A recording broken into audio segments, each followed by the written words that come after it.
यदि आपको physics chemistry या मैथ्स में प्रॉब्लम होती है तो आप विद्याकुल एप्लीकेशन को डाउनलोड कर सकते हैं।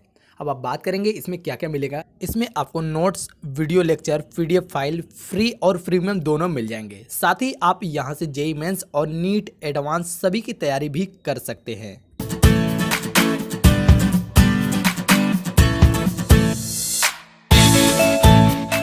वेलकम, गुड इवनिंग, नमस्कार विद्यार्थियों। तो आज के इस वीडियो में हम आपको बहुत ही इंपॉर्टेंट टॉपिक बताने जा रहे हैं, जिसका पहले तो हम ये बता दें कि ये वीडियो जो है ये कक्षा 12 वालों के लिए है।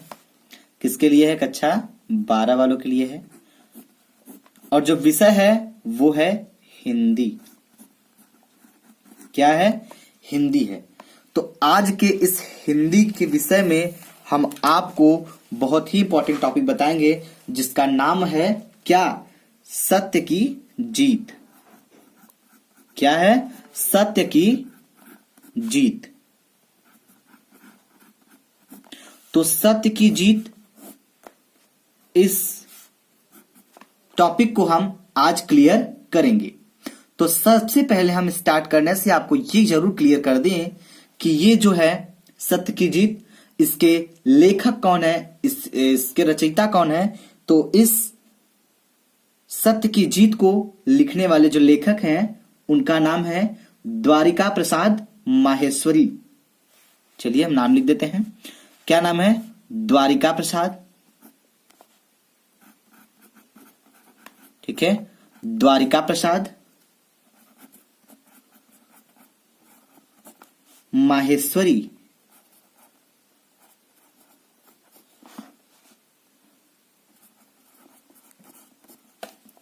ठीक है, आगे बात समझ में। तो ये इस सत्य की जीत का लेखक हैं। तो हम आपको एक चीज और क्लियर करना चाहेंगे, ताकि इससे कोई भी बच्चा डाउट ना हो सके। क्योंकि देखिए एग्जाम जो है, पहला पेपर हिंदी ही आपका है, तो हम आपको पहले ये बता दें कि डाउट नहीं होना है। ठीक है, डाउट को कर लो आउट। और चलो तो हम स्टार्ट करते हैं। लेकिन आपको पहले ये बता दें कि ये जो सत्य की जीत है वो कौन कौन से जिले में पूछा जाता है। ठीक है, पहले हम उन जिले जो जिला है उन जिलों से हम रूबरू होना चाहेंगे। ठीक है, तो देखिए कौन से जिला में ये आते हैं। तो पहला जिला है आपका झांसी। क्या है? झांसी। झांसी जिला में आता है। और कहां पे आता है? बदायूं में आता है। बदायूं। ठीक है, और तीसरा है क्या? प्रतापगढ़। प्रतापगढ़। ठीक है, प्रतापगढ़ में आता है। और चौथा क्या है? रामपुर में आता है। रामपुर। ठीक है, और पांचवा क्या है? पांचवा है पीलीभीत में आता है। पीलीभीत। ठीक है, और इन सभी जिलों में ये आता है या पूछा जाता है। और जो जो इन जिला से बिलोंग करता है वो इसको जरूर देखेगा। ठीक है, उसके लिए समझ जाइए कि ये वेरी वेरी इंपॉर्टेंट क्वेश्चंस के हैं। ठीक है, चलिए तो अब हम बहुत बात कर चुके हैं, अब हम स्टार्ट करते हैं टॉपिक को। तो आपका जो क्वेश्चंस होगा ये होगा पहला चरित्र चित्रण। क्या होगा? चरित्र चित्रण। तो हम आपको ये भी बता दें कि ये जो चरित्र चित्रण है ये किसका चरित्र चित्रण होगा। तो आज के इस वीडियो में हम आपको सिर्फ यही बताएंगे। क्वेश्चन कुछ इस प्रकार रहेगा कि सत्य की जीत काव्यखंड के आधार पर नायिका का चरित्र चित्रण कीजिए। तो नायिका कौन है? नायिका है आपकी द्रौपदी।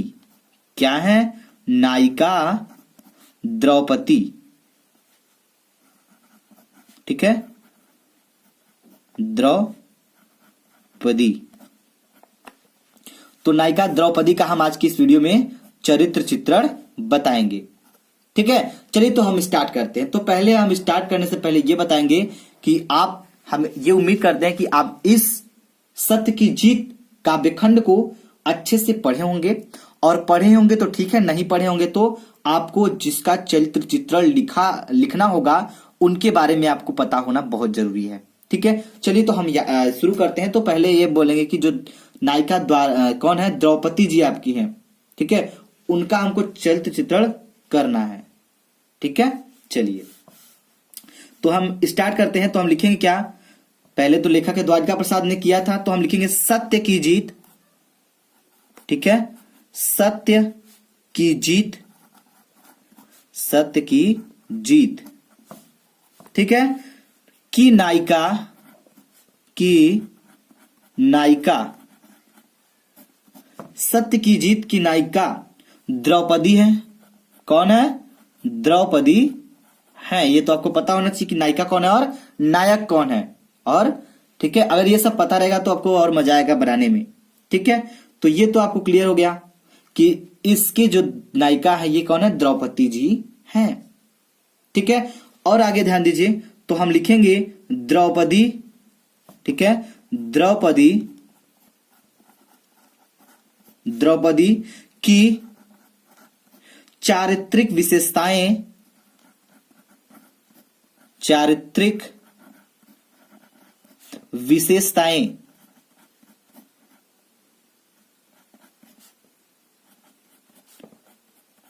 निम्न है।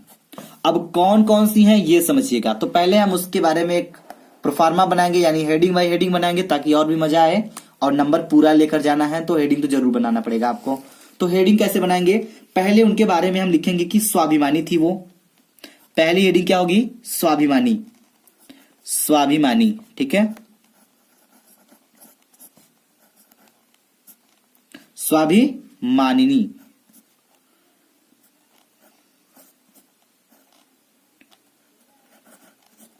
पहले वो क्या बना, पहले हम डालेंगे स्वाभिमानी थी। ठीक है, और दूसरी हेडिंग हम क्या बनाएंगे, दूसरी हेडिंग हम बनाएंगे निर्भीक एवं साहसी। थी कि नहीं, वो थी ना, तो निर्भीक एवं साहसी। ठीक है, निर्भीक एवं साहसी। समझ में आ रही बात। और दूसरा सॉरी तीसरा हेडिंग क्या होगा हमारा, तीसरा होगा विवेकशील, विवेकशील। ठीक है, तो इसी तीनों हेडिंग के बारे में अगर हम अच्छे से लिख देते हैं तो आपको पूरा नंबर मिलेगा। और ये भी हम बता दें आपको कि ज्यादा अगर बिना हेडिंग के अगर फालतू के पन्ना भरने की कोशिश करेंगे आप लोग तो आपको उतना ज्यादा नंबर भी नहीं मिलेगा और आपका मेहनत भी डांट चला जाएगा। ठीक है, तो कहने का मतलब कि आप जो भी पॉइंट लिखिए एकदम एक्यूरेट लिखिए, इससे रिलेटेड लिखिए।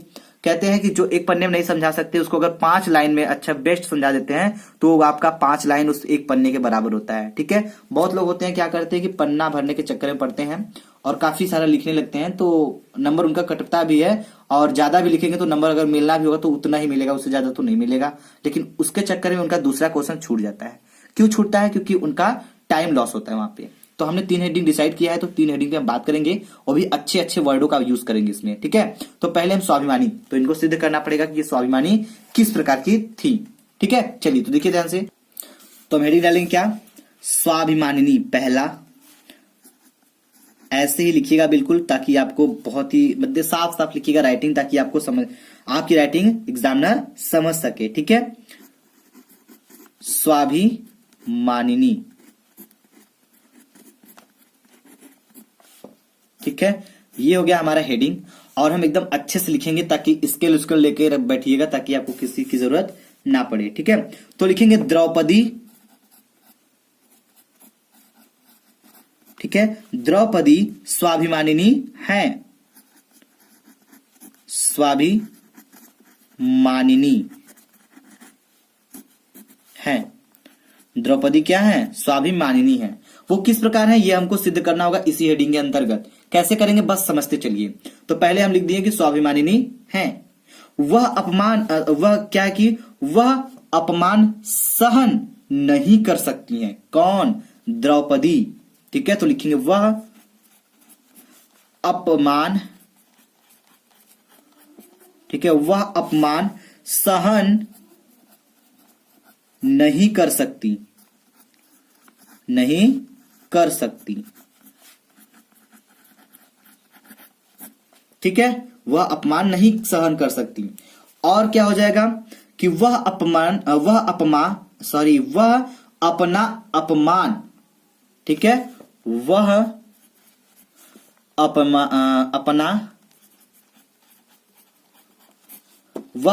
अपमान, ठीक है, वह अपना अपमान नारी जाति का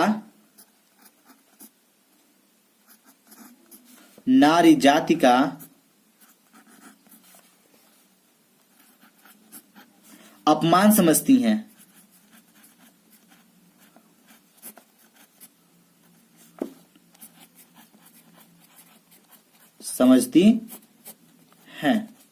तो ध्यान दीजिएगा, इसमें यह बात बताई जा रही है कि वह अपना अपमान नारी जाति का अपमान समझती हैं। वह नारी के स्वाभिमान को ठेस पहुंचने वाली किसी भी बात को स्वीकार नहीं करती हैं। तो वह जो द्रौपदी जी हैं वह ऐसी बात को कभी स्वीकार नहीं करती हैं जिससे कि किसी नारी को ठेस पहुंचे, ठीक है, वो इस बात को कभी स्वीकार नहीं कर सकती। तो हम लिखेंगे क्या, लिखेंगे कि वह नारी के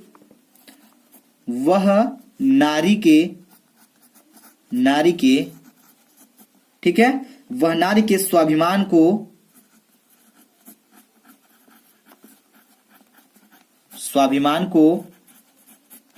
ठीक है, ठेस पहुंचने वाली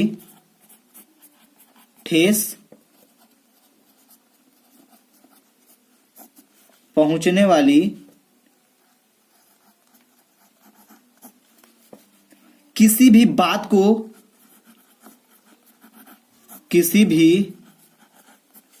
को ठीक है, किसी भी बात को स्वीकार नहीं कर सकती,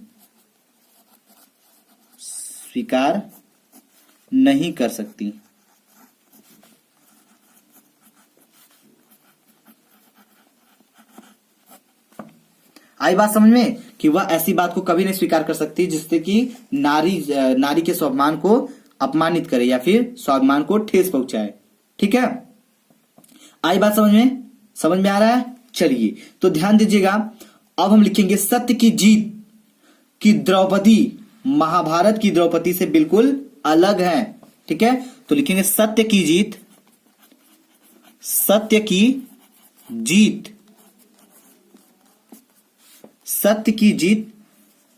की द्रौपदी, जो सत्य की जीत की द्रौपदी है वह महाभारत की द्रौपदी से बिल्कुल अलग है। तो वो किस प्रकार अलग है, ध्यान दीजिएगा। तो लिखिए सत्य की जीत, ठीक है, कि द्रौपदी, ठीक है, महाभारत की द्रौपदी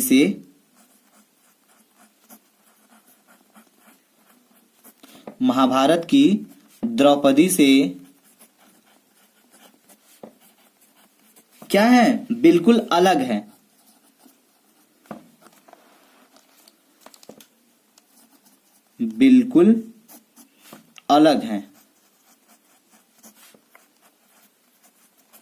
ठीक है। आई बात समझ में कि वह जो है द्रौपदी वह असहाय और अबला नहीं है, ठीक है, ये जान जाइए। तो इस प्रकार वह स्वाभिमानिनी हो गई। अब हम बात करते हैं दूसरी हेडिंग की जो हमने बनाई थी। तो देखिए, अगर इतना लिखते हैं तो इस पे क्या एग्जामिनर 1 नंबर भी नहीं देगा। ऐसे 4 हेडिंग होगा, क्वेश्चन 4 नंबर का होगा तो 4 नंबर आपको मिलेगा, ठीक है। चलिए तो ध्यान दीजिएगा, दूसरा हेडिंग हमने बनाया था क्या, निर्भीक एवं साहसी। क्या था, निर्भीक एवं साहसी, ठीक है। तो निर्भीक एवं साहसी वो किस प्रकार है ये भी आपको दिखाना ही होगा इसी हेडिंग में, ठीक है। चलिए तो आपको दिखाते हैं। द्रौपदी, ठीक है, द्रौपदी निर्भीक हैं, द्रौपदी निर्भीक एवं साहसी हैं,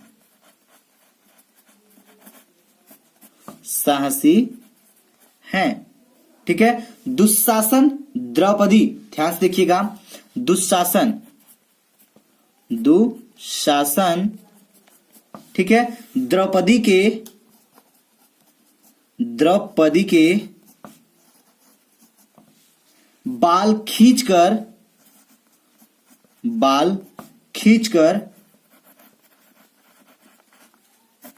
क्या करता है, खींचकर भरी सभा में ले आता है। भरी सभा में क्या करता है, ले आता है।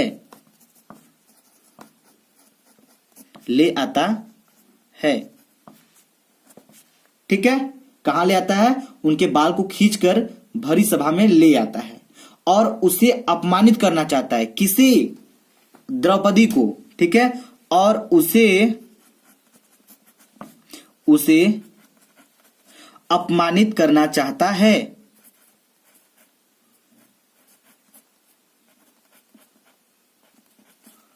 अपमानित करना चाहता है।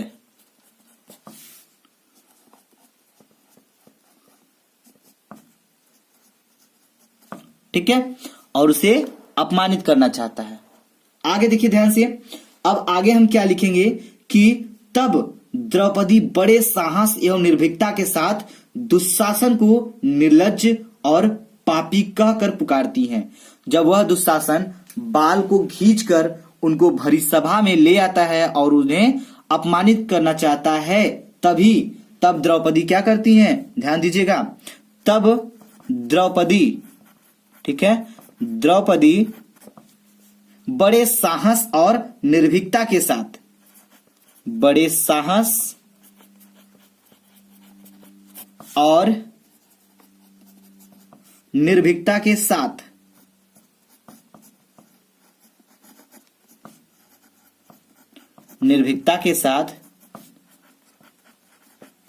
ठीक है, दुशासन को निर्लज्ज और पापी कहकर पुकारती हैं। क्या करती हैं, दुशासन को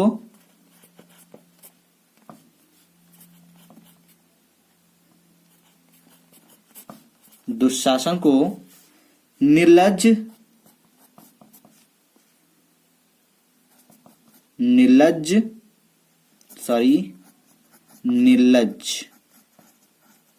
ठीक है, निर्लज्ज और पापी कहकर क्या करती हैं, पुकारती हैं।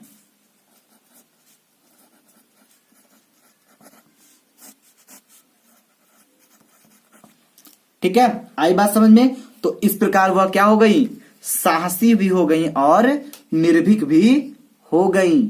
ठीक है, अब एक बात और ध्यान दीजिएगा कि अगर आप इतना ही बेस्ट लिखते हैं तब भी आपको अच्छे नंबर मिल जाएंगे, बाकी आपको हेडिंग बना के तो लिखना ही पड़ेगा। ठीक है, तो तीसरी हेडिंग क्या है, तीसरी हेडिंग है विवेकशील।